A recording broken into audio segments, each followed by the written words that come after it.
to another edition of In the Dugout, and I'm your host, Mike Stenhouse. As you know, it's our tradition to wear baseball gear when we're in the dugout. So today I'm going to be wearing a blank cap. It's the blank stare of awe I have at just what is going on at our state. There's no words to describe it. I'm going to try here in a minute. And this red, bright red, screaming orange shirt that I have is my way of raising alarm bells to you.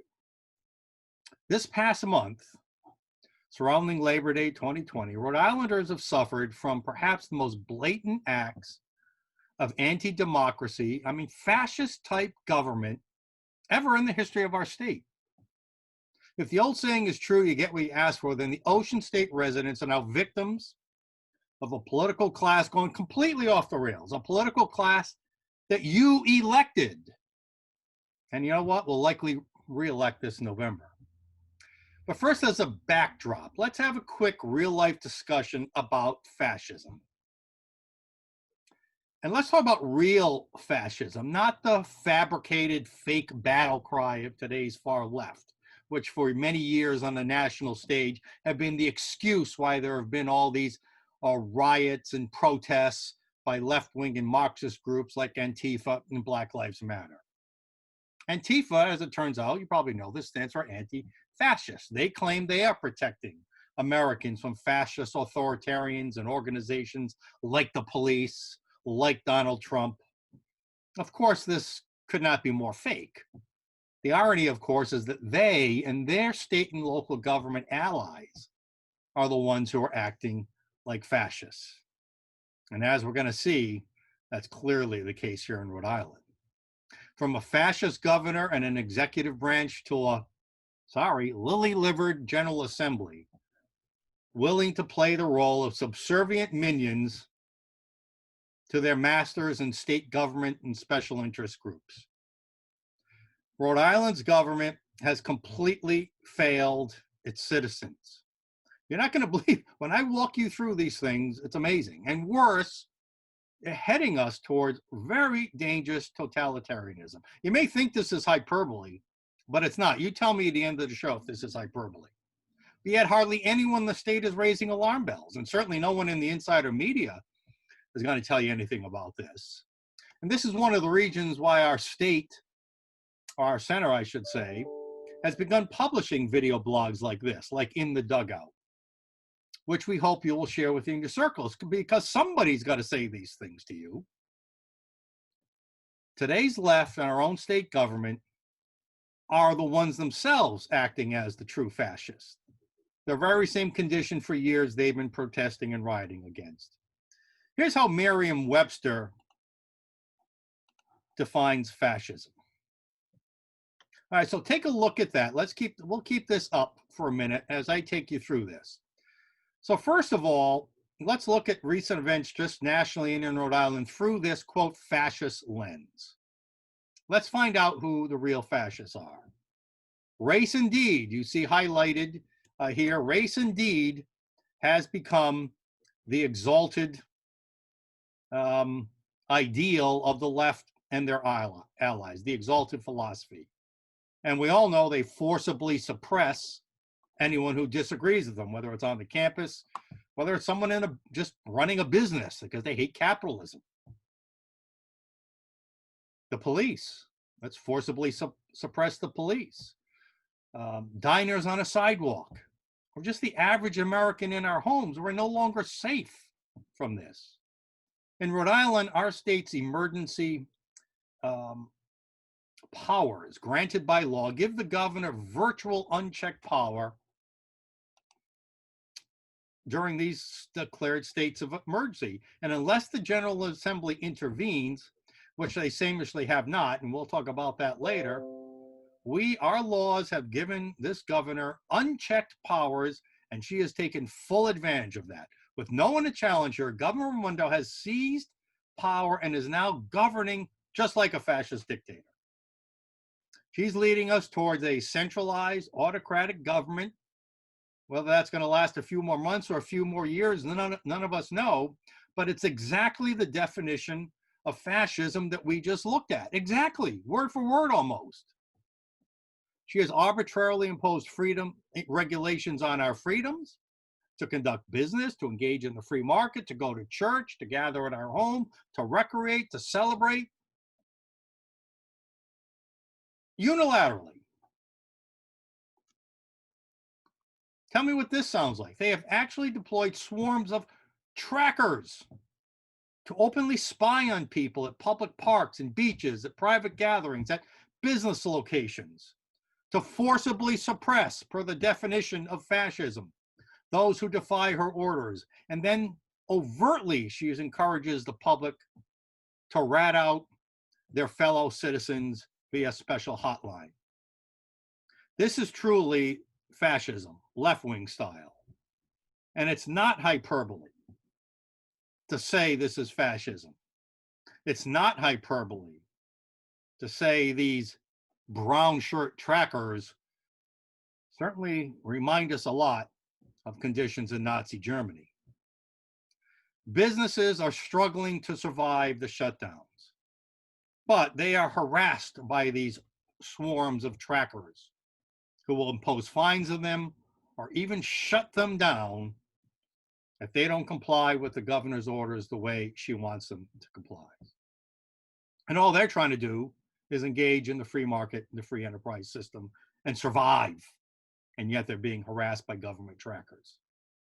You know, one thing not mentioned in that Merriam-Webster definition of fascism, but one clear aspect of fascism is that those who support fascist rulers are not subject to the same suppression, the same rules. They don't have to follow the rules like the rest of us do. We've all seen the protesters, the rioters, and the looters who support this governor.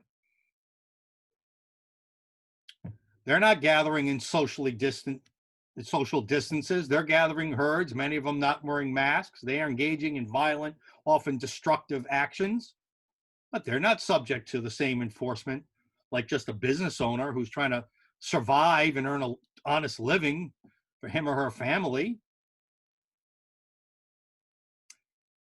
And we all know now that despite her claims, none of these mandated rules and regulations were science-based.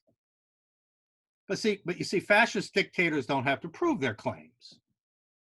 With no one to challenge her, she just has to make her claims that it's science-based, and the compliant media and the yellow-bellied legislators obsequiously accept it. They just go along.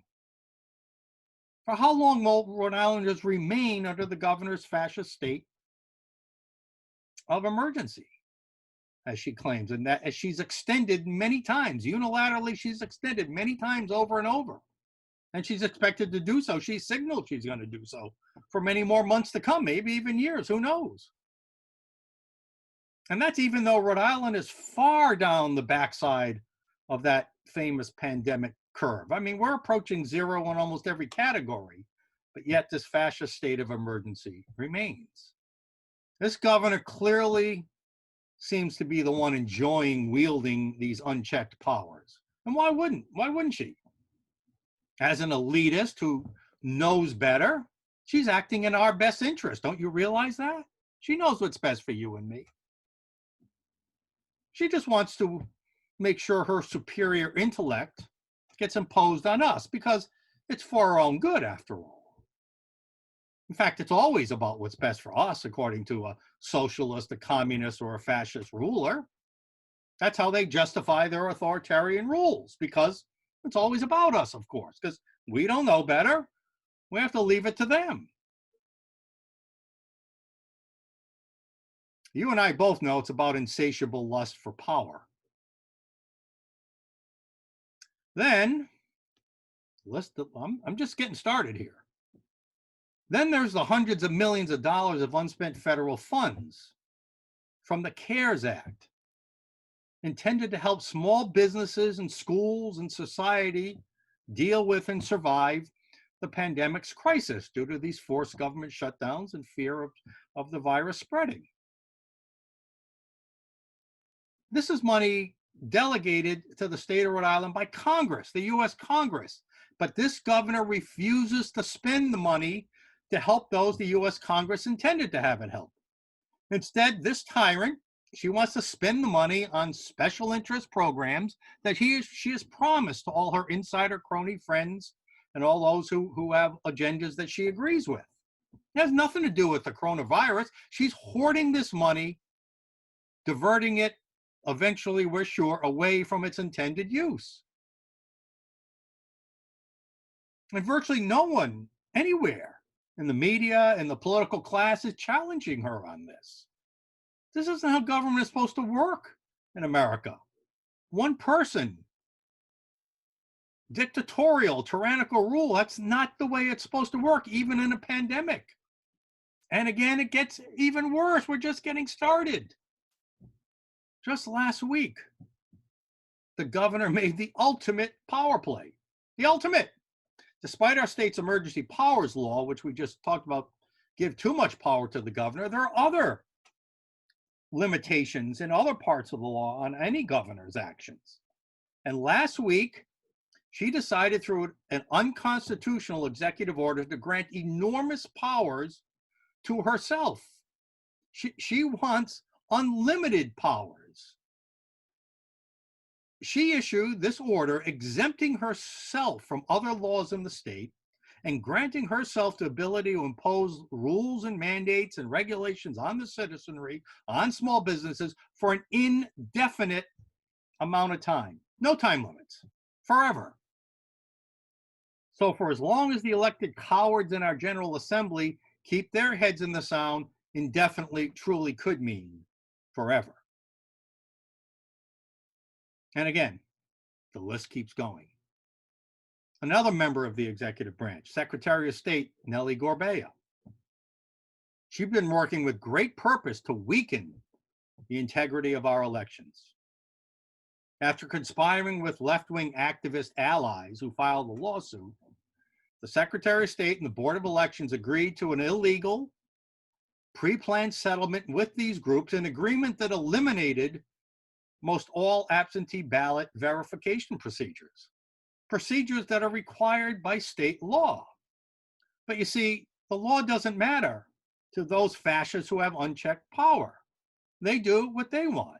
They find a way around the law, or they find a way to justify going around the law.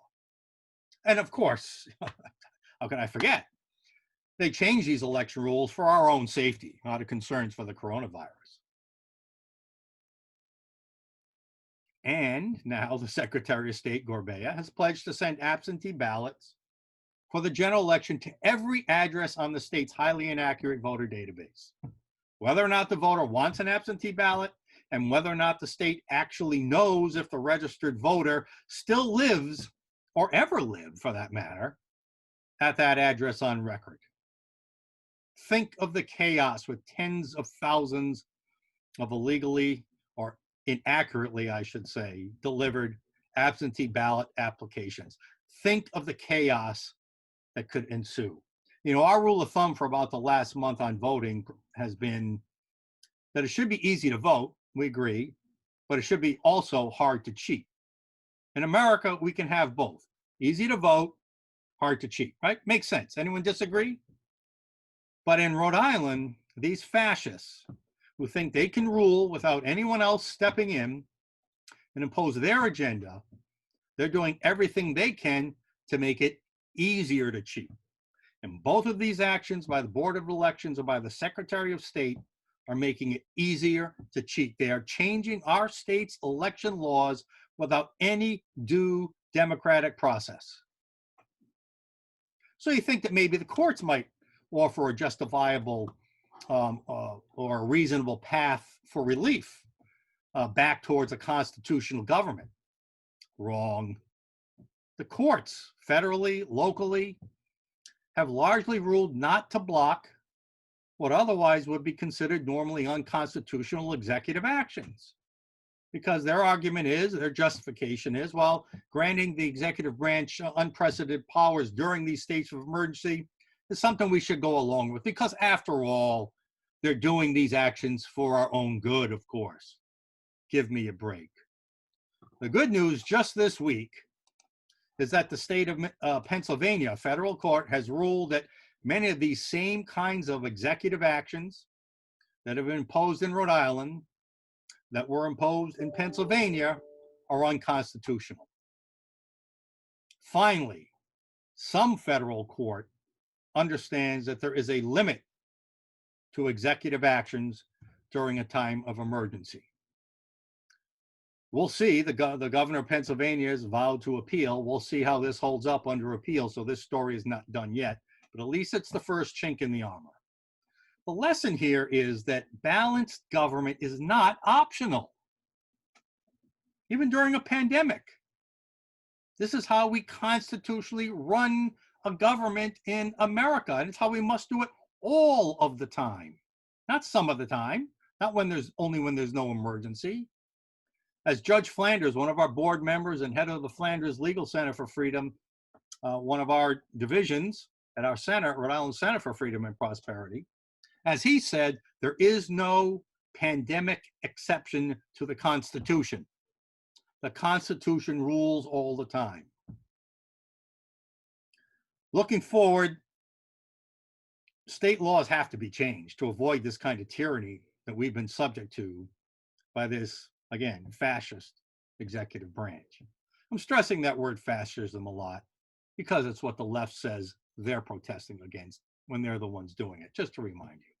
So here in Rhode Island, without any public debate, without any vote by the people, without any judicial relief, and without any approval from the people's elected representatives, Rhode Island's fascist executive branch is implementing whatever new mandates, whatever new heavy-handed restrictions, whatever new changes of laws it wants. So for how much longer do we allow this to continue? And now, part two, and we're only on part two now. Speaking of the elected representatives of the people, let's now turn to our cowardly General Assembly. Your state senators and representatives have completely abdicated their responsibility to you, the people.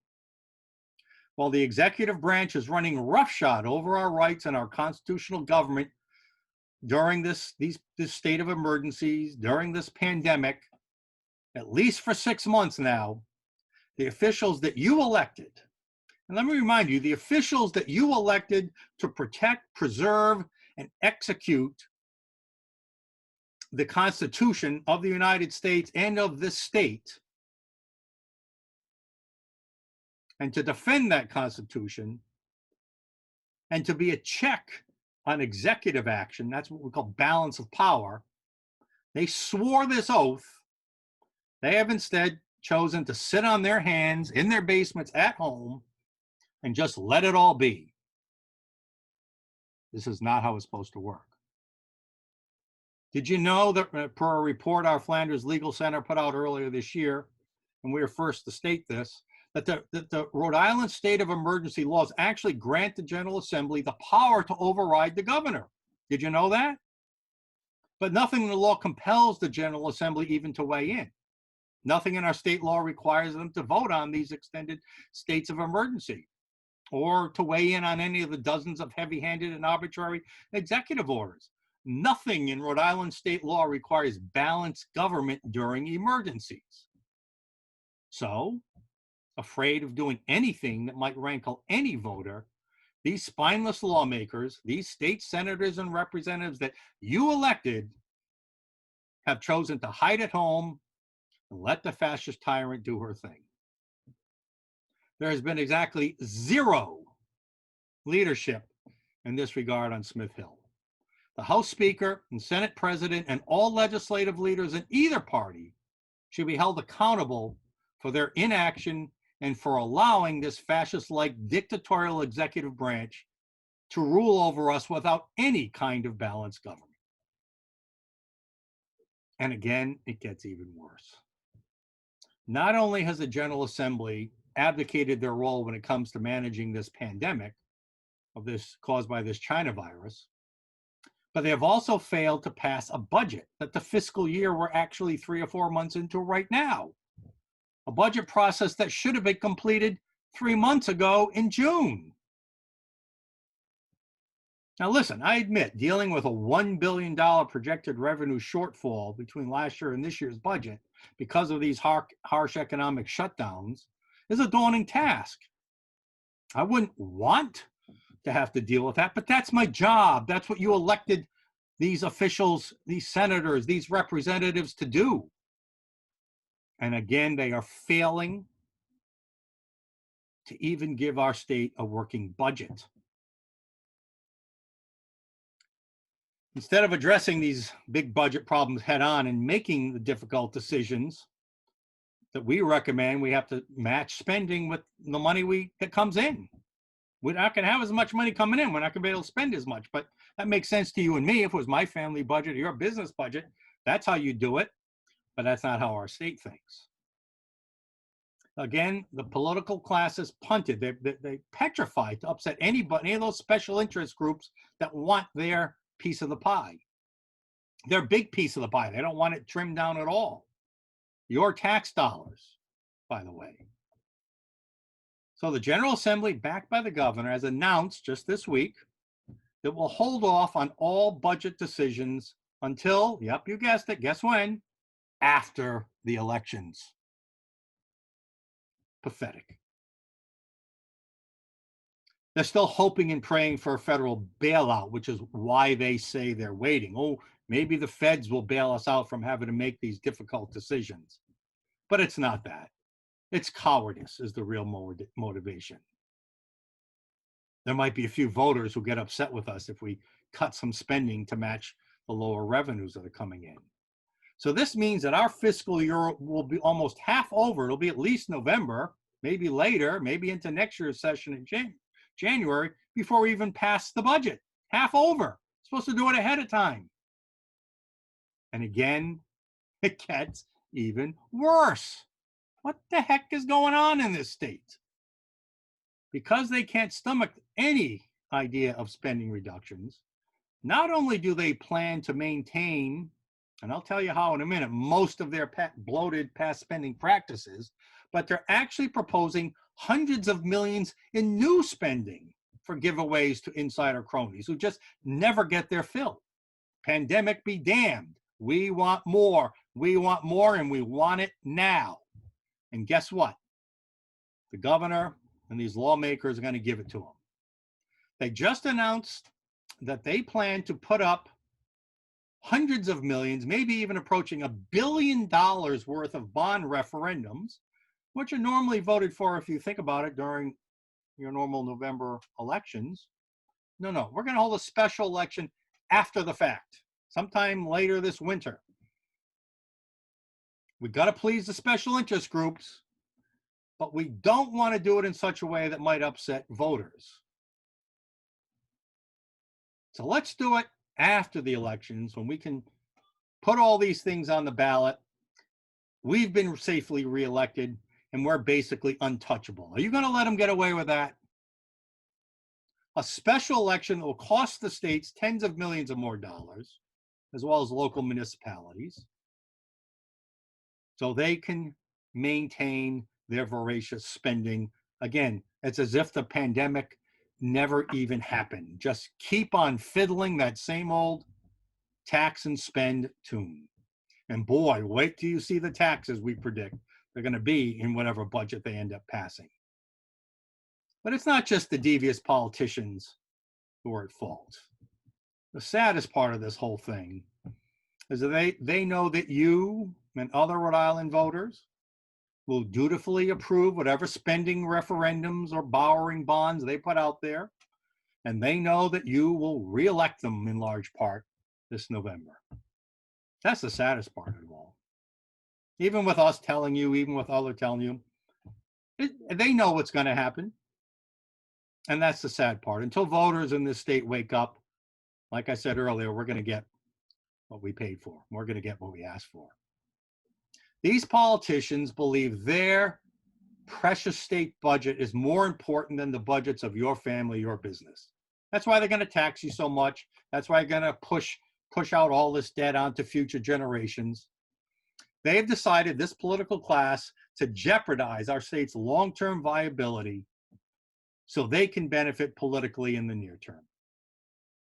What these pusillanimous politicians don't understand is that the budget itself and all the taxes and the fees and the mandates required to support all that corrupt spending and insider spending that they want, that budget itself is the albatross that is sinking our state.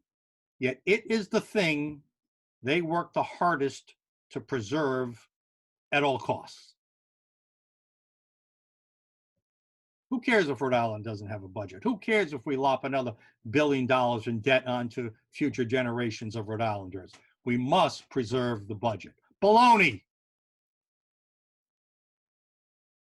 I can't think of a time in this state or in any state in America where such fascist and unconstitutional government by executive tyranny has been allowed to stand. Neither the legislative branch, the courts, nor you, the people, seem to care or seem willing to do anything about it. This is not how it's supposed to be in America. So I ask, what are you going to do about it? Anything? Except for those few who have publicly demanded that the General Assembly do its job and reconvene and deal with these issues now.